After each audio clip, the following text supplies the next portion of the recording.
반갑습니다. 2025년 기준으로 면허구제 업무를 12년간 진행해온 송범석 행정사입니다. 이번 시간도 저희 5만 명의 회원이 있는 모두다 행정사 카페에 질문하신 내용들에 대해 답변 드리고 있습니다. 이 답변들은 모두 무료 답변이며 저는 면허구제를 업으로 하고 있기는 하지만 12년간 수천 건에 달하는 음주운전, 뺑소니, 무면허, 측정거부, 보복, 난폭운전 사례를 지켜봐온 만큼 그 경험치에 기반해 답변을 드리고 있습니다. 다만 저는 면허구제 담당으로 변호사가 아니기 때문에 면허구제 업무 외에 더 궁금하신 점이 있다면 가까운 변호사 사무소를 방문해 보시거나 집단지성의 경험이 필요하다면 모두다 행정사 네이버 카페에 질문을 주시길 바랍니다. 음주운전이지만 과실이 없고 작은 사고, 복실이가님. 제 직장 동료 이야기입니다. 금요일에 회식 후에 회식한 식당 주차장에서 30m 정도 떨어진 유료 주차장으로 차를 옮기던 도중 골목에서 후진하는 차와 접촉사고가 살짝 났습니다. 상대방 운전자는 젊은 남성이었고 제 동료가 술 마신 걸 눈치채고 경찰 신고를 안 하는 조건으로 개인 합의를 요구하는 상황이었는데 동료가 그쪽이 후진하다 사고 난 것을 왜 자신이 합의를 왜 보냐고 경찰 불러라 해서 0.041%가 나와서 정지가 되었고 보험도 서로 접수를 한 상황입니다. 제가 옆에 있었으면 적극적으로 어느 정도 적당히 합의를 해주고 말아라 했을 텐데 동료가 아무것도 모르고 욱해서 일단 이렇게 되었는데 궁금한 건 아직 주말이라 과실은 안 나왔지만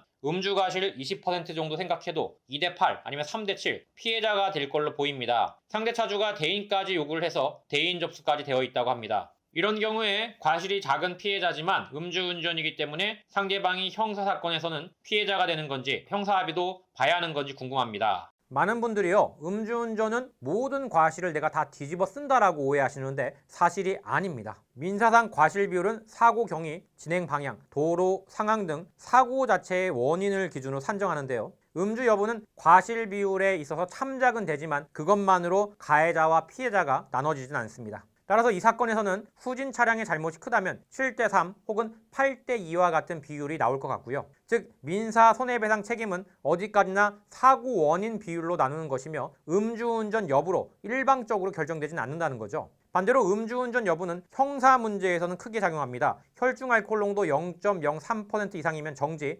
0.08% 이상이면 취소 수치로 처벌이 되죠. 형사 절차에서는 음주 상태로 운전했다는 사실 자체가 범죄가 되기 때문에 피해자 여부와 무관하게 형사처벌을 받게 되는 거죠. 따라서 과실 비율에서 피해자로 인정된다 해도 음주운전 사실이 있으면 형사사건 피의자로 조사를 받고 재판을 받게 되는 구조입니다. 이 경우에 형사에서는 가해자나 피해자이냐를 가립니다. 경찰관이 이걸 가리는 거고요. 경찰서에서는 가해자라고 하면은 음주운전 사고가 되는 것이고 음주운전자가 피해자라고 한다면은 음주운전은 단순 음주운전이 되는 거죠. 민사는 형사가 관여하지 않고 보험사에서 관여합니다. 보험사에서 몇 대 몇 하는 게 바로 민사 문제이고 이거는 돈 문제입니다. 즉 누가 얼마만큼의 사고에 대한 과실을 가져갈 것이냐의 문제이고 음주운전은 무조건 20%의 과실을 일단 먹고 들어간다는 거죠. 따라서 음주운전자라고 해도 민사상 피해자, 형사상 피해자가 될 수도 있습니다. 충분히 가능한 일이고요. 그렇다고 해서 사고가 없는 경우가 되는 것일 뿐이지 단순 음주운전 처벌이 면책이 되는 건 아닙니다. 만일 음주운전자가 민사상, 형사상 피해자가 됐다면 민사합의에서는 과실 비율에 따라 배상을 받아야 하는 거고 형사합의는 할 필요가 없습니다. 피해자니까요.